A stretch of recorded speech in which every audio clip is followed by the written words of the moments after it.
throughout our community. We are not different from other community, whether they are whites, blacks. We live in Columbus, we are in the same city, and we have the same issue that is affecting our community. And we need to stop. So we need to work together. I really appreciate those who organized this meeting tonight, and I see this has more value to add in our community. And young people need to be volunteer. Young people need to be really get involved in your community. We need to work together. We have fragments, we have individuals. So if we united and work together and have a one goal and objective, we can stop this together. Thank you. Thank you very much. I wholeheartedly agree with working together and more. We can do more together than apart. Okay, so one thing that Hassan brought up is that the idea of elected officials. So one of the things, or political candidates, right? And one of the things that is happening on Fi'an is that a lot of new Americans or Somali Americans are running for office, and that is a pretty neat thing. So I hope that they keep that in mind and that they think about their community, as he mentioned, and that they work on addiction prevention. Do want to highlight some of the work that has been done at the State House through Rep. Ismail Mohammed, who has been working with his colleagues to introduce and pass several important bills to combat drug abuse, create rehabilitative programs, and to create opportunities for those after prison. So since passage of issue 2 legalizing marijuana, Rep. Mohammed is leading legislation to expunge minor, misdemeanor, and M4 records for minor marijuana possession. This impacts hundreds of thousands of youth, mostly often black and brown. House Bill 230 passed committee. This bill increases penalties for those traffic in fentanyl, designate August as Fentanyl Awareness Month, and include fentanyl awareness in schools and higher education. House Bill 258 passed committee and passed House. This bill increases fines for selling tobacco products to minors, which has been a problem. This has been a big problem in making sure that we prevent establishments from breaking the law and serving tobacco to minors. And in the budget, Rep. Mohammed and the House Democrats have been able to fight for public education, more funding for rehabilitative and treatment programs, and making sure we treat drug abuse as a health condition and not a moral failure. Especially having on that last part, one of the things I'm kung wala hadalnay, markanani Maria Umaran kamangkabinay na program kan. Waxay had destigmatizing addiction, and one of the phrases that we came up with wuxuu ahaa qabatinka waa cudur ma aha cilo shakhsiyeed, just inaan u aragno cudur inay tahay. Okay, so in English, addiction is a disease, not a character flaw. So thank you, Rep. Ismail, for the work that you do, and thank you all for the work that you're doing right now, because this is community in action, right? And we appreciate that. One of the things that we have prepared for you this evening is a panel discussion from multiple perspectives. So at this point, Mohamed Yeraya Shukri Ado, who is a nurse practitioner. She's somewhere in the audience. Suban Warsama, who's a psychiatric nurse. Abdi Saeed, who's going to be speaking from the parent perspective. We have from the youth perspective Muhammad Ali and Sheikh Mukhtar from the masjid perspective. If you could all join me on the stage, please. And Tara Crawford, who's a Narcoms expert, who's going to be talking also about addiction prevention.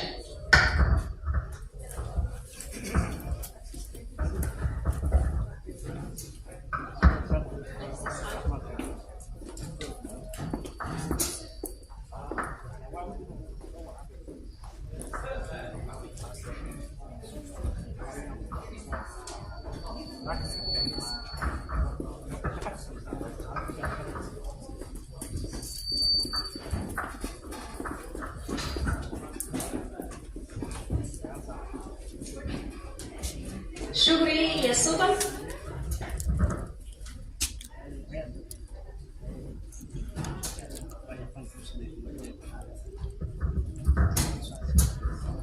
Bismillah.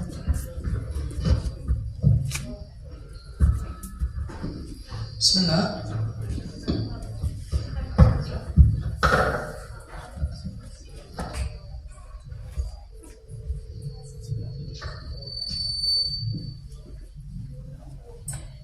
Adam Mahasantine for participating in this conversation. As you can see, there's multiple perspectives. There's multiple perspectives from psych nurse to healthcare professional, behavioral health to nurse practitioner, chef, youth scholarship as well, and from a parent perspective. So waxaan isku dayaa su'aalaha inaan weydiiyo dadka qofku ku saabsan tahay oo ka jawaabi kara su'aashaas. So from the healthcare perspective, what are the key risk factors contributing to drug overdose deaths? Anybody from the healthcare perspective, feel free.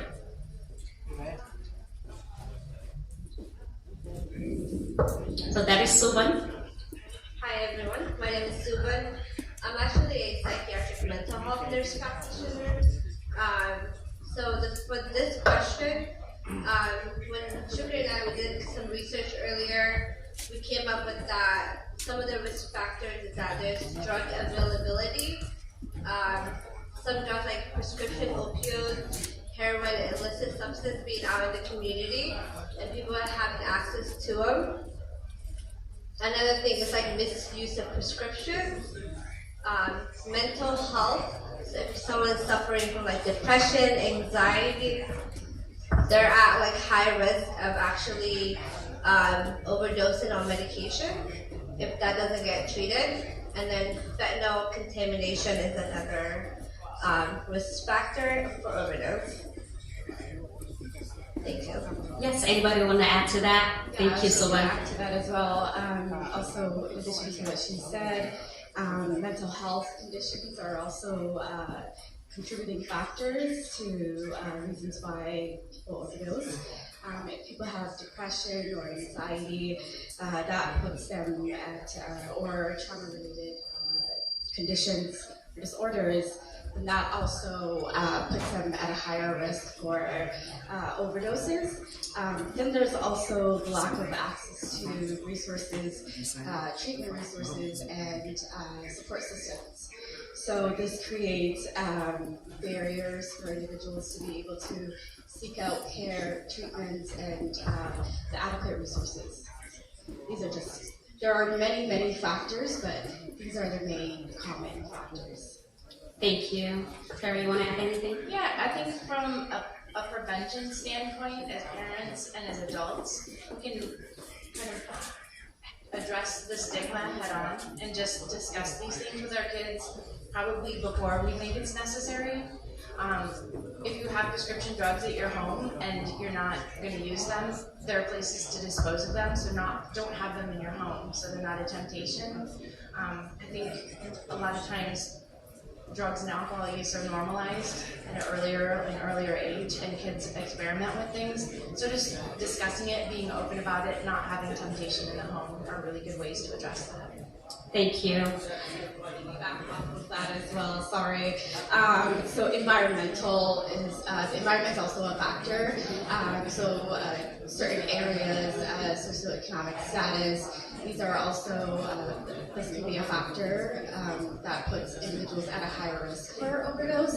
For example, if one lives in a community where there's not only resources, but there's prevalence of drug use in the community. So there's a lot of like people in the community using drugs. Drugs become easily accessible to individuals, and then this can also put them at a higher risk for overdoses. Thank you. So on normalization, right? So if it's something that's just common, then somebody might think that's just the way it goes. That's just what we do. I want to ask a question to Chef Mukhtar about how to weydiiyo luqada maaha like ereyada qaar aan isticmaalno aan ku tilmaamo dadka daroogada isticmaalo mise qabriga cabo maxaad adiga u malaynaysaa inay arrinta addiction prevention ay caawinayso mise ay qofka sii fogeynayso like maxaad u malaynaysaa adiga ay kula tahay ereyada aan isticmaalno saameynta ay qofka ku leedahay oo xaalkaas ku jiro. بسم الله الرحمن الرحيم.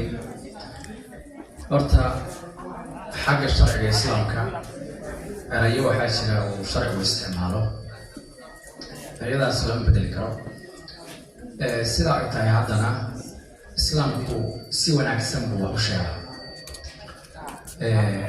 سجوا الرواء إنه شيء وشرحه أي سيدا أسلوب بدن أو هو نعكسن وروحها سنة شراحية إبادة إن السنة حاول سوق جاري أي وشيء إسلام وحنا وقالين روحها إن فعل كتير على سجى فرط كفيق ومجلس الشيكتو هذا مركي خبرة لقى شاكين أيوة أما دراكس لقى شاكين أيوة ستة نلعب وجود بالوا شاكين أيوة لكن ما أقول الشرع الإسلام هو إن تروح جار أدرس كذا صوت هذا فلان أما هبل إن صوت هذا نبي حورين شيء ما بالوا أقوام حي ذاتك قلت كاسمين أيوة سيدا صوت كلام مركي الإسلام كين لو هذا ولا خمرة وحرام دراكس وحرام wax mushkilada ma aha cidna waxa way markaas kuma aha si gaar ah oo ma laakiin waxa la diidayaa waa sharciga uu soo galay inaad ruuxa farta ku fiiqdo magaciisana waxa way aad sheegto jazakumullah adiyaadu mahadsantahay Sheikh Mukhtar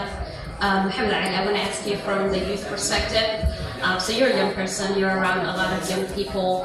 What are some things that you hear about, like why people try drugs and why they eventually, get hooked on it?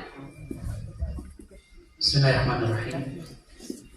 In different communities, drugs affect different communities differently.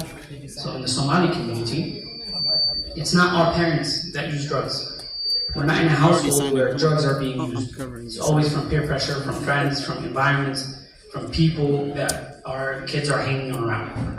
So if we try to raise awareness and, reduce the stigma around drugs, I think we can get to a far place and we can actually help and make a difference in people. So you mentioned something about peer pressure, right? So what are some things that make people especially vulnerable as a young Somali person to peer pressure and trying things out? Mostly parents not being aware of the extracurricular activities of their kids. So, back home, I think the most drugs that people would use would be qad or smoking. And they don't need to overdosing, they don't need to any other drugs. They're not gateway drugs for other things, but these are. So you would see a Somali kid who starts off smoking weed, and then a year later he's doing, fentanyl, he's doing a lot of bigger drugs, which lead to overdose, which lead to him being more of an addict. He's spending his money there, and then it leads to bigger things, basically. Thank you. And the next question I'm going to ask from a parent perspective, to say, what do you feel like you can do as a walid? What are some things that Bismillah, alhamdulillah, wassalatu wassalamu ala rasulillah wa ala alihi wa ashabihi ajma'in. Marka hore waxaan mahadnaqayaa dhalinyarada soo qabanqaabisay Ifraax Maryam iyo Sheekh Cumar. Arrintan waa loo baahan yahay oo waxaan moodaa in aan ahmiyad la siin, laakiin waa dhib jira waaye oo la saameeyey. In badan waxaa maaragtay naga dhumo anaga waxa primary-ga iyo waxa secondary-ga waxyaabo kale ku mashquulnaayo sheekh, laakiin almost every house as a parent haddaan hadlo wuu taabtay drug. Marka marka hore waa inaan mataqaanaa aan midgareyno oo qiraab la nimaano in official jiro, number one. Number two, ma jiro weli waalid si toos ah banaanka ugu soo baxay oo hadduu jiran ugu yaryahay. Marka dhibtiina waa haystaa, waxaa moodaa 3 nin oo geed hoos galay abeesada isu qariyay. Ninkii koowaad qaniintay marka uu ka aamusay labada kale, kii kale qaniintay, kii saddexaad markii qaniintay uu qayliyay yirahda marka kaasoo iska aamus ilaa ayaamaan dhow galaysa. So marka waalidku waxaa moodaa inay waxba isu sheegin oo arrintan la qariyay. Marka taa waa hordhac. Su-aasha haddaan usoo noqdo,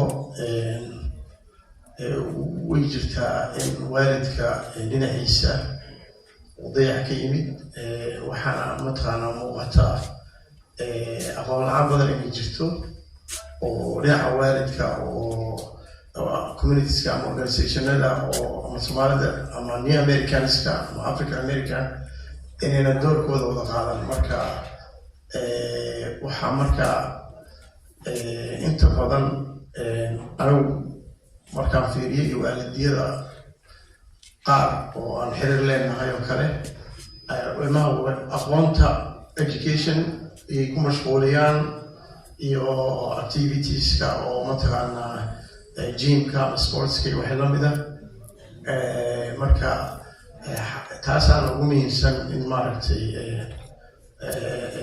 ilmihii aysan time helin oo si peer pressure ugu dhicin waxaan uguna wada saameeyey laakiin wixii oo muhiimka ahaa inta badan ahmiyad ma siino marka waalidku waxaa fiican dadka community lidgareeya inay qirtaan inay fashilneen ay ku fashilneen ay isu yimaadaan kabacdina ay ka tashadaan wax badbaadayna ugu yaryahay marka waa maaragtay ilmaha waa la sheekaystaa xaladana waa la socdaa activitieskana waa ku mashquuliyaa oo diintii iyo educationkii iyo exercise iyo sports iyo wixii lamid ah laakiin ma jirto gacan banaanka arrintaana ma ahan individual parent oo waa wax community problem marka waa ka baxay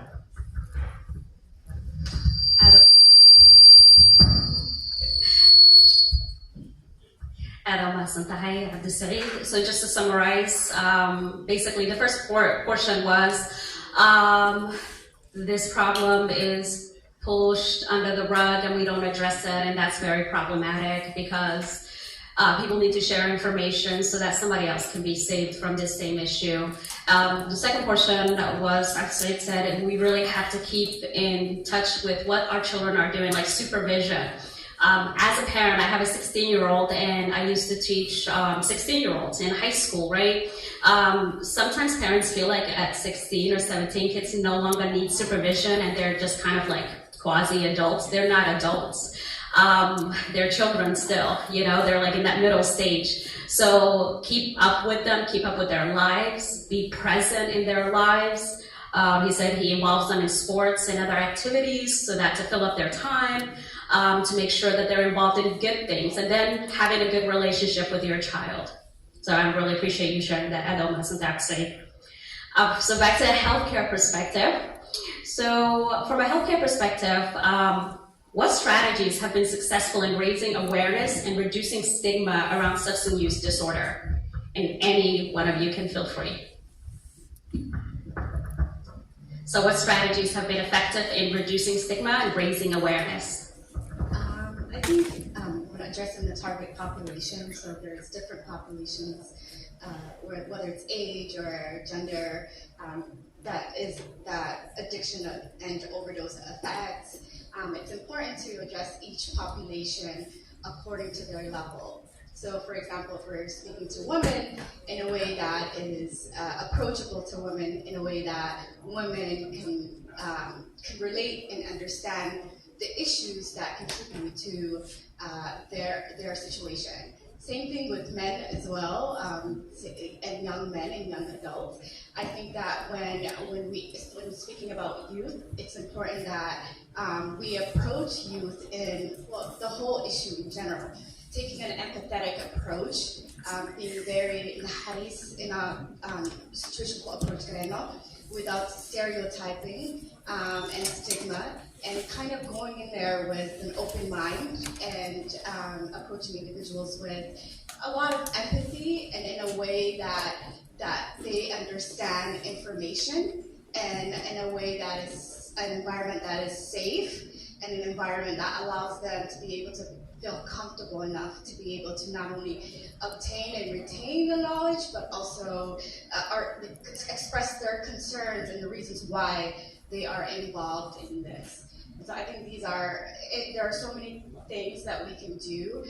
Programming, sustainable programming is important. A program that is scalable and sustainable. Because a lot of times there are projects, there are workshops, but that's all they are sometimes. So these these things need to be scalable and sustainable for long term. Same thing with making connecting resources, so treatment centers to community organizations to extracurricular activities, all these things that I can go on. Thank you very much. Any of the other healthcare professionals want to add? I would, Shukri did really good.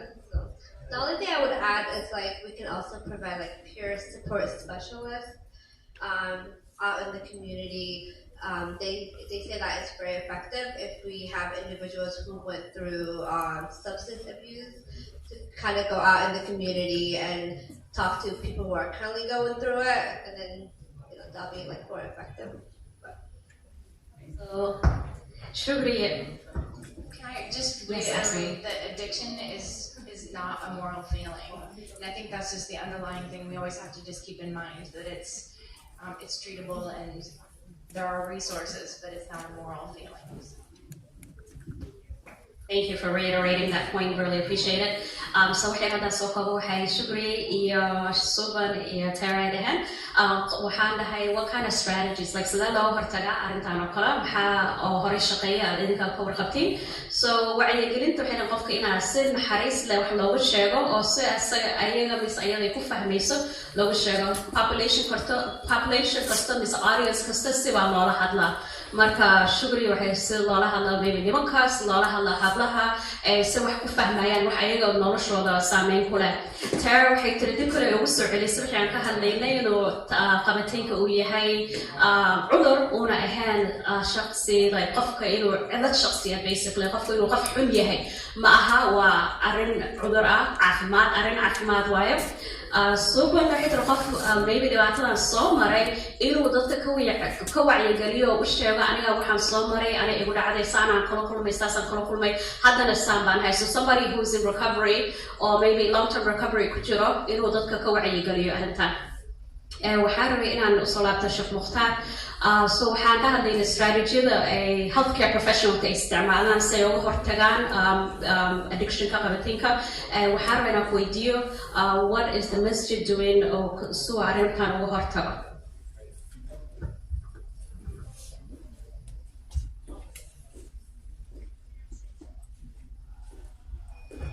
Bismillahi rahmaani rahiim. Horta tarbiyada waxaa la yidhaahdo islaamku aad buu ihtimaam u siiyey. Tarbiyaduna waxay kasoo bilaabataa intaan labada ruux oo carruurta dhalaysa inay iskursaninba.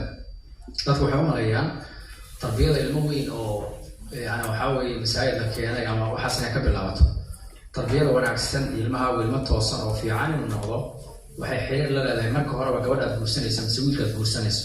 taasi waa gadalo haddaad gabar fiican guursato ama wiil fiican guursato oo akhlaaq iyo diin marka horeba aad ku doorato waxay xiriir la yeelan doontaa ilmaha dali doontaa. Tarbiyadu marka waxay dhahaan culimadu tarbiya ijtimaaciya jirto mujtamaca waxa weeyaan dadka ugu tarbiyeeya. Waxaa jirta tarbiya iimaaniya ruuxa ruuxaaniyaadka iyo iimaanka iyo akhlaaqda wanaagsan oo masaajidda iyo madaarista iyo dadka diinta waxa weeye dadka bara ay ka helaan iyadana waa qayb tarbiyada ka mid ah. Tarbiya baytiya jirto guriga iyo akhlaaqda looga nool yahay iyadana waxa weeye waa qayb ka mid ah. Tarbiya waxa weeyaan masjidiya masjidka iyo waxa weeyaan culimada iyo roolka ay waxa weeye ay ku leeyihiin masaajidda iyo culimadu waxa weeyaan rool aad iyo aad muhiim ah ayay ku leeyihiin arrintaas ayada loona baahan yahay waxa weeye qaataan kow inay carruurta waxa weeye ay baraan diinta iyo akhlaaqda wanaagsan inay mujtamaca waxa weeyaan kala hadlaan mar kastaba waxaa jira waaqica oo maaragtay waxa weeye saaxada waxa weeye yaalla waxyaabahaas waxaan isleeyahay haddii la helo oo la iskaashado oo waalidkana waxa weeyaan ay qaybtooda ka soo baxaan masaajidkuna uu ka soo baxo macallinkuna uu ka soo baxo mujtamacuna uu ka soo baxo waxaan isleeyahay carruurteenna waxbaa ka badbaadi kara. جزاكم الله خير.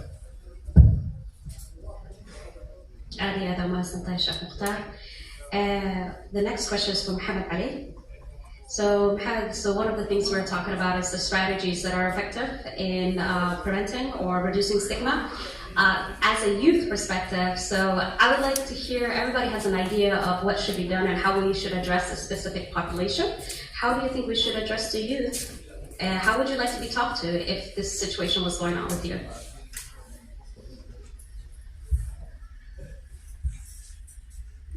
Can I answer this in Somali? Okay. And سؤاشة Somali إيدي Somali أبو جواب إن شاء الله.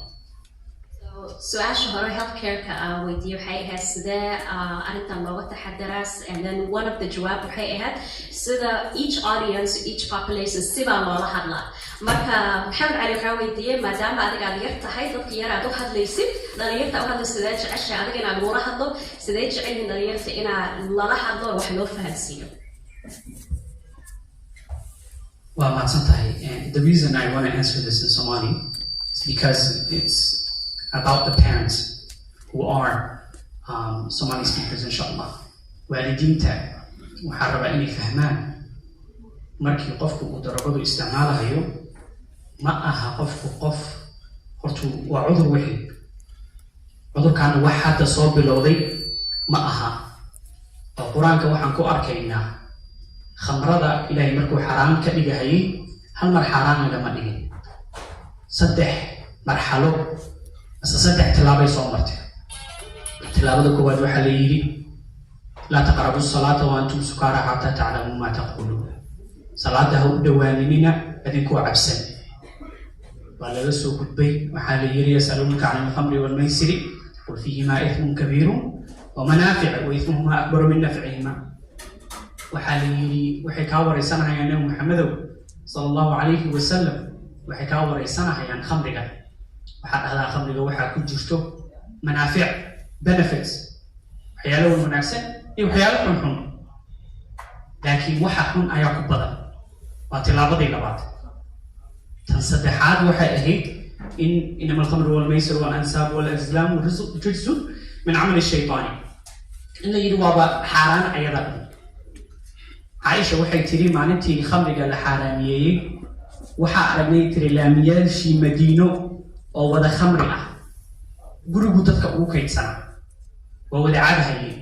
waxaa kaloo ogtihiin nabigeena calayhi salaatu wasalaam in loo keenay saxaabi cabdullaahi la oran jiray, khamri cabay, la jeedlay, xadkii khamriga laga oofiyey, lagu soo celiyey, mar saddexaad la soo celiyey, mar afaraad la soo celiyey, ilaa iyo 50 mar ayuu ibnu xajar soo rarahayaa in la soo celceliyey. 50 mar ayaa xad khamri laga oogay.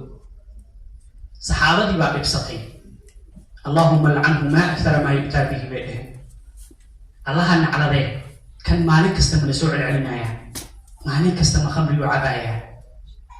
nabigeena calayhi salaatu wasalaam wuxuu yidhi laa talcanuuhu, yaa la nacladay, yaan la canaanan, yaan lagu qaylin. fawallaahi maa calimtu inahu yuxibu allaha warasuulah, ilaahay baan ku dhaartay waxaan ogahay inuu ilaahay iyo rasuulkiisa jecel yahay. marka qofka khamriga cabahaya, daroogada cunahaya, qof xun ma aha, inuusan diinta jeclayn ma aha, inuusan rabin inuu salaada tukada ma aha. dhibaataa haysata, dhibaatadaasna in la canaanto, in lagu qaybiyo, in la dhowriyaa, hariya habeen habaar iyo nacdad la iskugu daro ma uga istaagayo. in la caawiyo, qof yaqaana dhibaatadii lala raadiyo, la soo baxo, la hadlo, waalidkii dhibaatadaas qabsato inuu ogaado waxaan wax cayba inaysan ahayn. saxaabadii nabigeena calayhi salaatu wasalaam ayaa khamri xad khamri lagu ogahay. nabigeena calayhi salaatu wasalaam uu ku dhaaranahayay inay ilaahay iyo rasuulkiisa jeceliyiin. marka inay ogaadaan waalidiintu wax cayba maaha, ha ibsanina, u raadiyo qof yaqaana oo caawin kara carruurtiina insha allah. waana mahadsantihiin. MashaAllah. I can't say it the way that Muhammad Ali said it, but thank you very much. The gist of it was that addiction is a disease and not a moral failure, and that people who are dealing with this situation need kindness and not stigma and not, judgment and shame, because none of those things lead to a solution. The stigma and the shame, it actually makes people just hide whatever they're doing even better. So I think we've taken some time with the panel, and we're going to wrap things up here soon. Thank you so much, everybody, for your time. One last question for everybody, okay? What is one thing that you're going to do to work on addiction prevention? الشيء هذا قاعد تسميه ليست شخصي حان أو عاونايو addiction prevention ka hortaga maandooriyaha? Qof kastaba, anybody can answer it and then we'll just go around. So I'm actually opening up a behavioral health clinic in the West Side. So my siblings and I, sorry, can you guys hear me? I can't speak. Is it good? So it's called Lunar Psychiatry. Inshallah, our goal is to launch next month in February. And our goal is to provide mental health services, behavioral health services, and hopefully work on also providing medication assisted treatment, which will be what we will use to help with substance use. So inshallah, whenever we do the open house, we will invite all of you.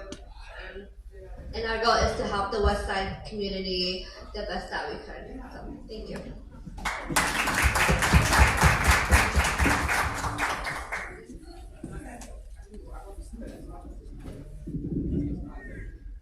So can you guys hear me? Yeah. Okay. For me, I do this on a daily basis at work. I try to, as a family nurse practitioner, I work in a primary health care. And so I work with individuals that have mental illnesses and history of substance use. So in my day-to-day work, my goal is to educate patients about safe medication use. A lot of individuals don't know how to take their medication safely. For example, depression medication, anxiety medication, if used with alcohol, not knowing, that it can cause toxicity or overdose, then that it can lead to unhealthy outcome. So my day-to-day work involves educating every individual that comes into my office and telling them to use their medication safely and not to use it in the wrong way. In terms of community work, I co-founded a nonprofit organization called COSMA. COSMA used to stand for Central Ohio Somali Medical Association, but it now stands for Collaborative for Omni Somali Medical Advancement. And so our aim is to work with the community, and we primarily focus on chronic illnesses, and mental health is one of it. So whenever we have events or workshops related to mental illness, we hope that you guys stay connected with us and come out to the events and support us. Thank you.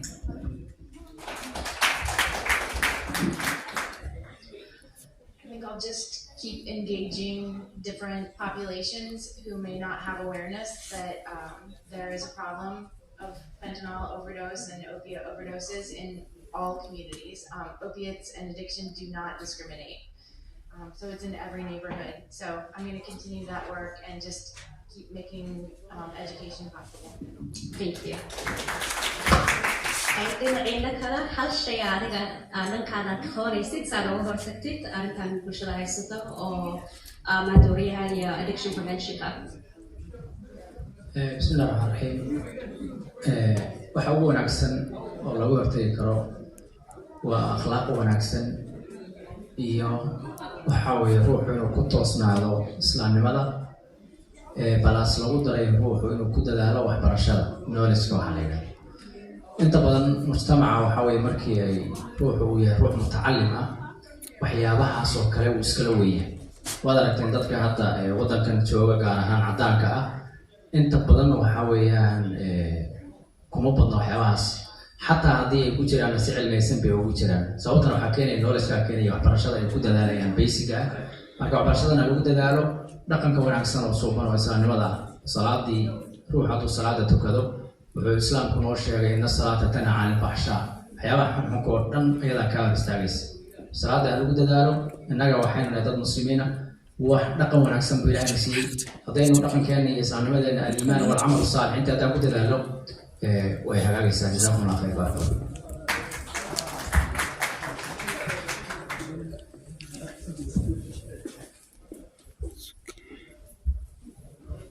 Oh, hi. You're next. Everybody, one thing that you're going to do on your part. I will try to bridge the gap between the elders and the youth, inshallah. Inshallah, that's the plan. lessen the stigma and the stereotype, inshallah. Much needed. Thank you. ما شاء الله أنا شخصيا waxaan isku dayayaa inaan sameeyo waalidka support group oo awareness sameeya oo isku xiran iyo maaragtay inaan hotline oo telefoon soo wici